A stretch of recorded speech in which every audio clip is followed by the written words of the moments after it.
Everyone, welcome back. So friends, आज हम discuss करेंगे प्लांट किंगडम यानी कि 11th स्टैंडर्ड का चैप्टर नंबर 3, उसका last topic alternation of generation. So इस वीडियो में हम प्लांट्स के जो ऑल्टरनेशन है जनरेशन की या फिर जो प्लांट्स के लाइफ साइकिल है उसके बारे में डिस्कस करेंगे। बट डायरेक्टली इस टॉपिक को स्टार्ट करने से पहले दो चीजें हमें जानना बहुत जरूरी है। वो क्या क्या चीजें हैं? वो है टाइप्स ऑफ डिवीजन। तो बेसिकली जो सेल की डिवीजन होती है वो दो तरीके से हो सकती है। मैं आपको सबसे पहले एक चीज बता रही हूँ कि कुछ प्लांट्स हैप्लॉइड यानी कि n नंबर ऑफ क्रोमोसोम्स को रिप्रेजेंट करते हैं, यानी कि उनकी जो पूरी बॉडी है, जो पूरा थैलॉइड स्ट्रक्चर है, जनरली थैलॉइड स्ट्रक्चर यूज किया जाता है बच्चों एल्गी के लिए, राइट। तो जो एल्गी है इनकी जो मेन प्लांट बॉडी है वो हैप्लॉइड है। कैसी है उनकी प्लांट बॉडी? डोमिनेंट फेस कैसा होगा एल्गी में? हैप्लॉइड होगा। तो यहाँ पर मैंने आपको बताया कि कुछ प्लांट्स ऐसे हैं, कुछ ऑर्गेनिजम्स ऐसे हैं जिनकी जो मेन बॉडी होती है वो हैप्लॉइड होती है। But there are still some other organisms और प्लांट्स जिनकी मेन प्लांट बॉडी डिप्लॉइड हो सकती है, जिनकी मेन प्लांट बॉडी 2n यानी कि डिप्लॉइड हो सकती है। जितने भी एंजियोस्पर्म और जिम्नोस्पर्म्स हैं यानी कि सीड बेयरिंग प्लांट्स, जितने भी ऐसे प्लांट्स हैं which are able to produce the seeds, वो सब डिप्लॉइड होते हैं, ठीक है। तो यहाँ पर जिम्नोस्पर्म्स एंड एंजियोस्पर्म्स की हम बात करेंगे, ठीक है।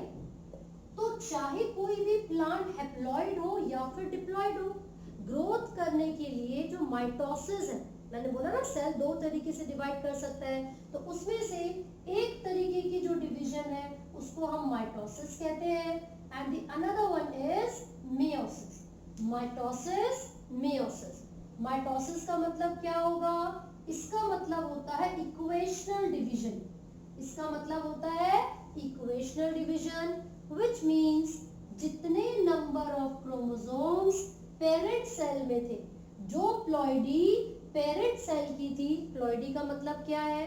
कितने सेट ऑफ क्रोमोसोम्स उनके पास प्रेजेंट है, तो दो सेट प्रेजेंट है ना पेरेंट के पास, 2n लिखा हुआ है।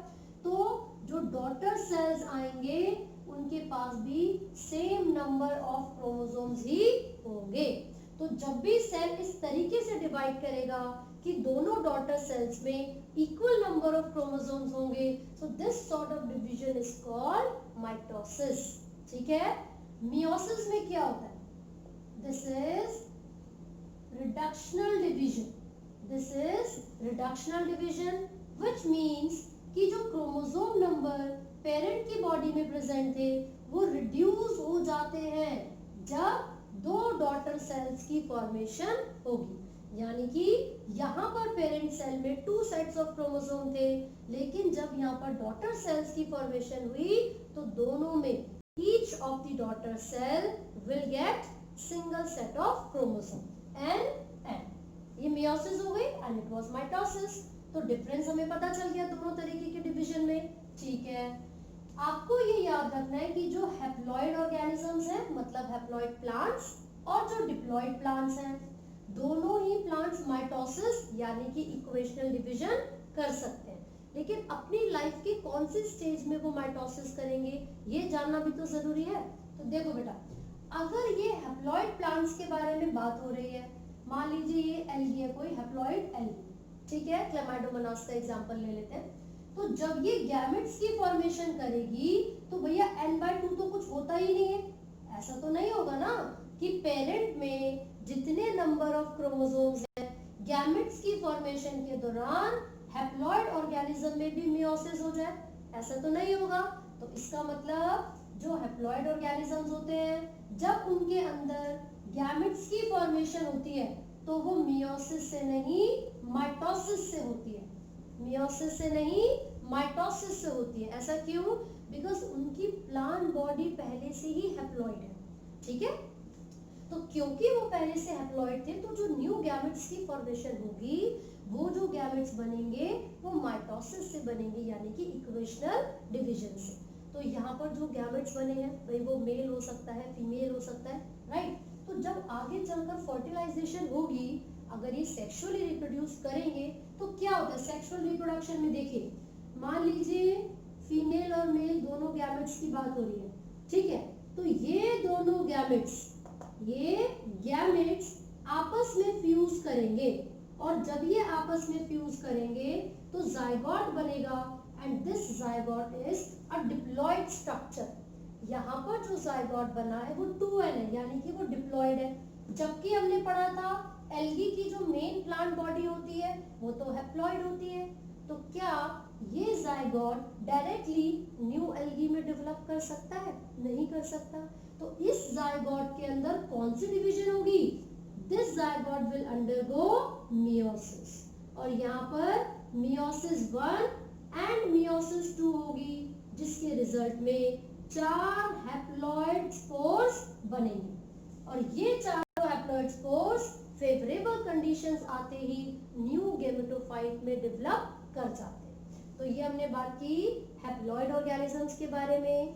हैप्लॉइड ऑर्गेनिजम्स में जब गैमेट की फॉर्मेशन होती है वो माइटोसिस से होती है, लेकिन जब इनका जाइगोट बनेगा वो मियोसिस करेगा और 4 हैप्लॉइड स्पोर्स को प्रोड्यूस करेगा, which will further differentiate to produce the gametophytic stage। 2 stages हो सकती हैं किसी भी इंडिविजुअल के लाइफ साइकिल में, एक होती है गेमेटोफाइटिक स्टेज और दूसरी होती है स्पोरोफाइटिक। जो हैप्लॉइड स्टेज है, हैप्लॉइड स्टेज जो कि गैमेट्स को प्रोड्यूस करेगी, उसको कहते हैं गेमेटोफाइटिक स्टेज, गेमेटोफाइटिक स्टेज। लेकिन वो डिप्लॉयड स्टेज है, जैसे कि जाइगोट था, it was the diploid stage, right, 2n number of chromosomes. अगर ये मियोसिस ना करे और खुद ही माइटोसिस करके डिफरेंशिएट कर जाए, बहुत सारे यानी कि मल्टी सेलुलर स्ट्रक्चर में बदल जाए, तो जो स्टेज यहाँ पर बनती है उसको कहते हैं स्पोरोफाइटिक स्टेज। तो 2 स्टेजेस होती है किसी के लाइफ साइकिल में, गेमेटोफाइटिक स्टेज, स्पोरोफाइटिक स्टेज। ये तो क्लियर हो गया है। अब चार्ट के थ्रू इनके लाइफ साइकिल को डिस्कस करेंगे। ये था हैप्लॉइड, ये था डिप्लॉइड। एक तीसरा केस आप पढ़ोगे विच इज हैप्लोडिप्लॉन्टिक, यानी कि कुछ ऐसे भी प्लांट्स होते हैं जो कि अपने लाइफ साइकिल में डोमिनेंट फेसेस में हैप्लॉइड और डिप्लॉइड दोनों फेसेस को रिप्रेजेंट कर सकते हैं। उसके एग्जांपल हैं ब्रायोफाइट्स एंड टेरिडोफाइट्स, लेकिन उन दोनों में जो डोमिनेंट फेज होंगे वो वेरी कर सकते हैं, ठीक है। तो चलिए पहले एल्गी से ही स्टार्ट करते हैं। आप लोग ये कॉपी कर सकते हैं या समझ सकते हैं दोबारा से, कोई डाउट्स होंगे तो आप कमेंट में पूछ सकते हैं, ठीक है। तो चलिए फटाफट से एक चार्ट बना रहे, लाइफ साइकिल बना रहे एल्गी का, यानी कि हैप्लॉइड ऑर्गेनिजम्स का, हैप्लॉइड जिनकी बॉडी में एक ही सेट ऑफ क्रोमोसोम प्रेजेंट होता है। चलो तो देख लेते हैं किस तरीके से होगा। तो एल्गी क्या थी? Gametophytic stage, gametophytes. तो जो गैमेटोफाइट्स होते हैं वो हैप्लॉइड होते हैं, यानी कि n नंबर ऑफ क्रोमोसोम्स उनके पास प्रेजेंट है। और मैंने बताया था जब पहले से ही इनके पास n नंबर ऑफ क्रोमोसोम्स होंगे, तो जब ये गैमेट्स की फॉर्मेशन करेंगे तो वो जो गैमेट्स होंगे वो माइटोसिस से ही बनेंगे। कौन से डिवीजन से बनेंगे? माइटोसिस।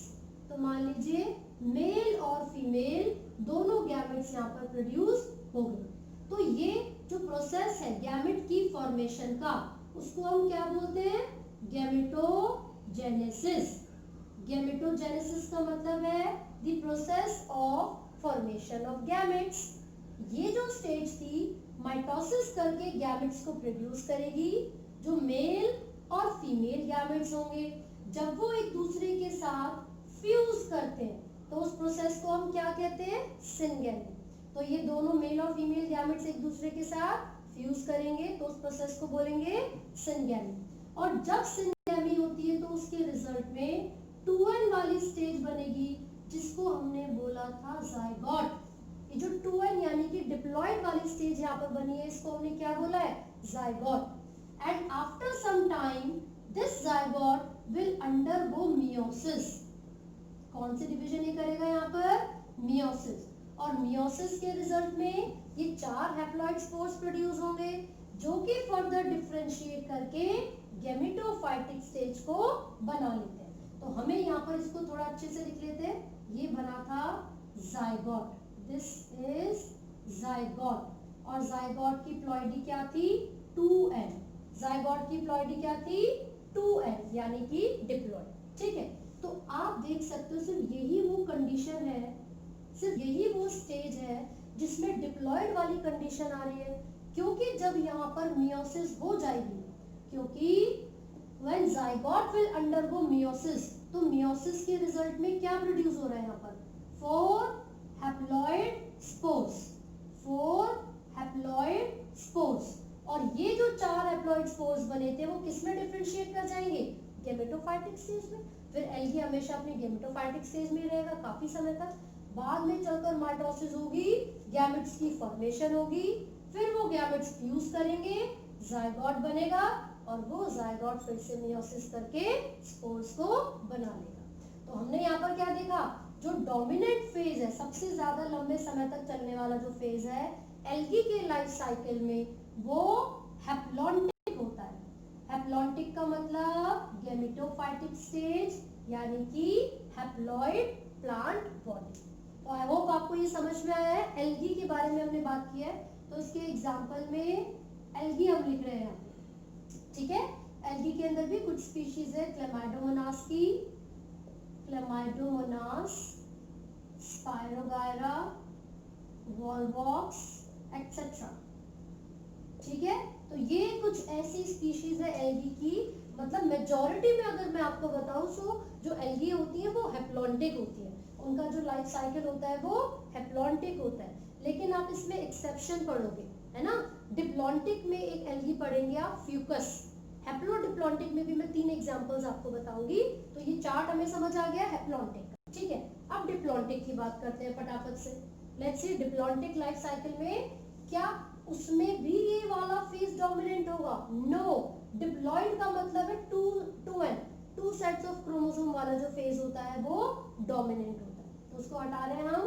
अब हम डिप्लॉन्टिक लाइफ साइकिल की बात करेंगे और उनके कुछ एग्जांपल्स भी देखेंगे।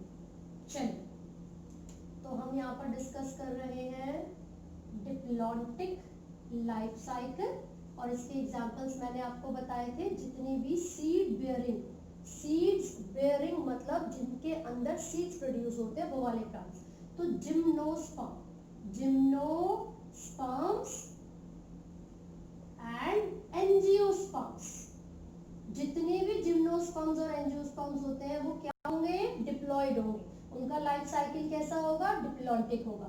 साथ ही साथ मैंने आपको एक एल्गी के एक्सेप्शन बताई थी, फ्यूकस। फ्यूकस एक ऐसी एल्गी है जो कि डिप्लॉइड लाइफ साइकिल को रिप्रेजेंट करे, ठीक है। चलो, डिप्लॉन्टिक में 2n वाली स्टेज स्पोरोफाइटिक होती है, 2n वाली स्टेज को हम स्पोरोफाइटिक स्टेज कहते हैं, डिप्लॉइड, राइट।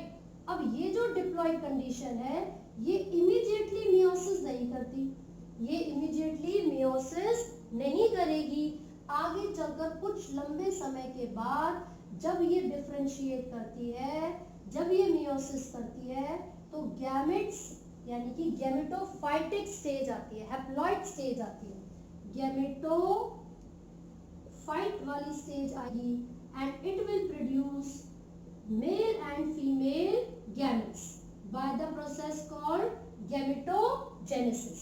और ये जो मेल और फीमेल गैमेट्स होते हैं जब वो आपस में फ्यूज करेंगे तो कौन सी कंडीशन कहते हैं उसको? सिंगैमी। सिंगैमी के रिजल्ट में क्या बना? 2n, और ये 2n था क्या बच्चों? ये था जाइगोट। तो यहाँ पर आपको एक नई चीज देखने को मिली, वो ये है कि जब ये जाइगोट यहाँ पर बना वो तुरंत डिफरेंशिएट कर रहा है एक मल्टी सेलुलर स्टेज में जिसको स्पोरोफाइट कहा जाता है। यही स्पोरोफाइटिक वाली स्टेज है जो लंबे समय तक रहती है, एंड आफ्टर सम टाइम ये गैमेट्स की फॉर्मेशन यहाँ पर होगी, और ये स्टेज सिर्फ कुछ ही समय के लिए रहती है, क्योंकि जब ये गैमेट्स आपस में फ्यूज कर जाते हैं, जब मेल और फीमेल गैमेट्स आपस में फ्यूज कर जाते हैं, तो ये पूरी की पूरी कंडीशन डिप्लॉइड यानी कि 2n स्पोरोफाइटिक स्टेज होती है। तो ये कौन सा लाइफ साइकिल था? ये था डिप्लॉन्टिक लाइफ साइकिल। तो यहाँ पर जो 2n वाली कंडीशन थी वो कौन सी थी? Sporophyte. After some time this sporophyte will undergo meiosis, ताकि स्पोर्स बने और वो गैमेटोफाइटिक स्टेज को प्रोड्यूस कर सके, and this gametophytic stage will be responsible for the formation of male and female gametes.